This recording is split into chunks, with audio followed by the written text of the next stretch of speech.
several different buildings. And here are some of the very eventful tales from my job.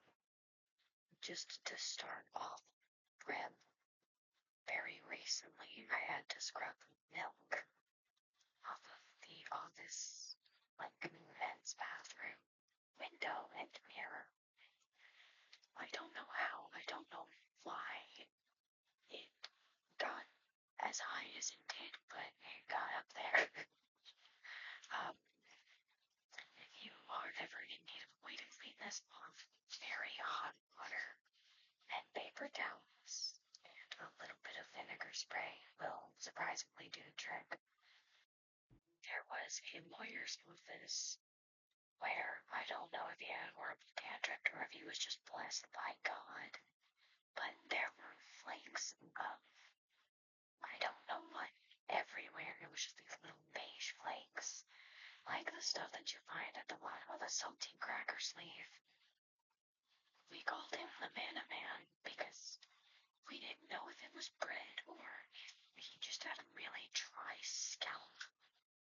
It looked like confetti, and it was everywhere. It was in every corner of the building, and we cleaned the bathrooms. We cleaned the, common areas, and the offices, the kitchenettes. We cleaned all of it. And it was in every crevice, even in non-related offices. It was in every crevice of every part of that building. It was everywhere. I don't know what it is or where it came from, but it just needs here to stay. This one did not happen to me specifically, but it did happen to a coworker. She was mopping the floors of a bathroom in a building that we no longer work in, and unbeknownst to her, the building had been completely taped off and was surrounded by police because of a threat. I'll edit that later. But a certain kind of threat had been called in, and there are no windows. By the way, the police are flashing a light into any windows that they can try and get our attention to because for some reason they've started using Morse code, I guess. I don't know. I don't have all the details. But as soon as she finally comes out of the building after 2 hours, the entire thing's taped off. There's a bunch of cop cars, and she is sufficiently very confused because she had no idea that a threat had been called, that the building had been taped off, and everyone had been evacuated.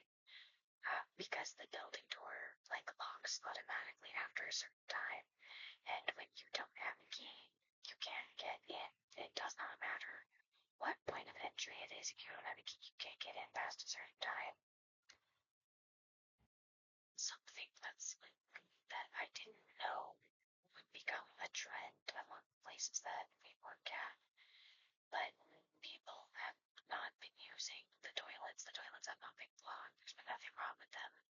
But instead, they have been using the trash cans. It's been in all of the trash cans. The past 6 times that we visited, certain buildings, it's been in all the trash cans. I don't know why.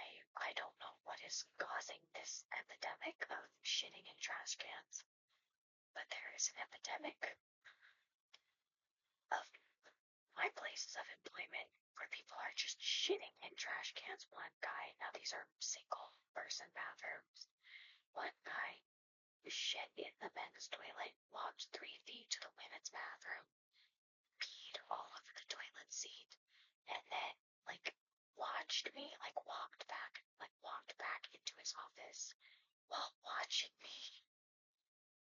And I'm just putting my gloves on. And he's just watching me because he got caught.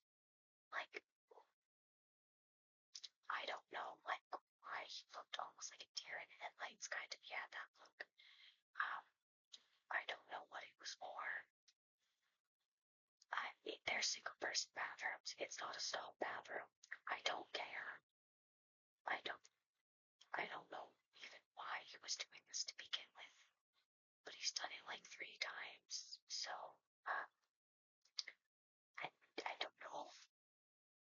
This happened pretty recently, but I was inside a building that had a few lawyers' offices in them, and I've got my headphones in, and I can't remember exactly what it was that I was doing. I think we had just got there, and a significantly older gentleman walks into the office, gets within 6 inches of me, and gets very, very upset for no reason. I'm like, sir, is there anything that I can assist you with?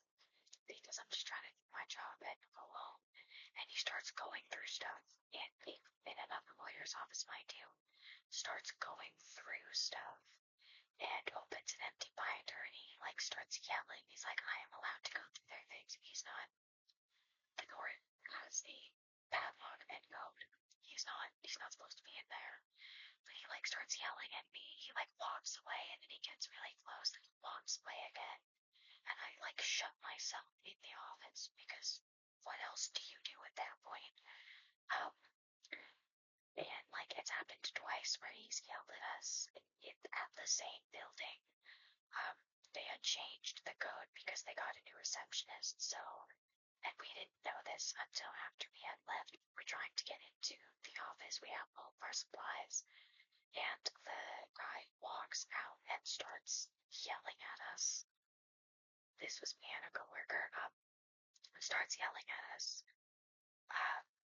And he's like, the door's alarmed, right? The door was not alarmed. And we're like, we work here. We are supposed to be here. And this made him even more upset. He's like, I know the people in here. It's like, so do we. So do we.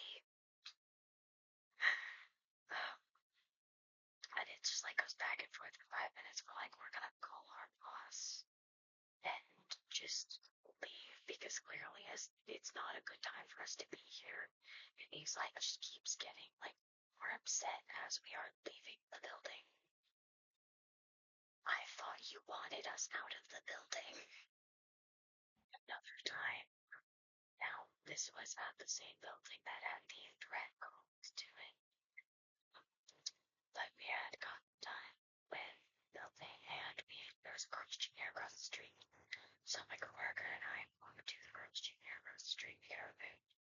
And we start walking back across the street to go back to the building to wait to be picked up. Because at the time, neither of us could drive. This was like 3 years ago. Neither of us could drive. And we start being followed by, I don't know, but what looked like this really tall, maybe 5'11", 6-foot tall man who's like yelling after us, who just keeps yelling, hey, or stop.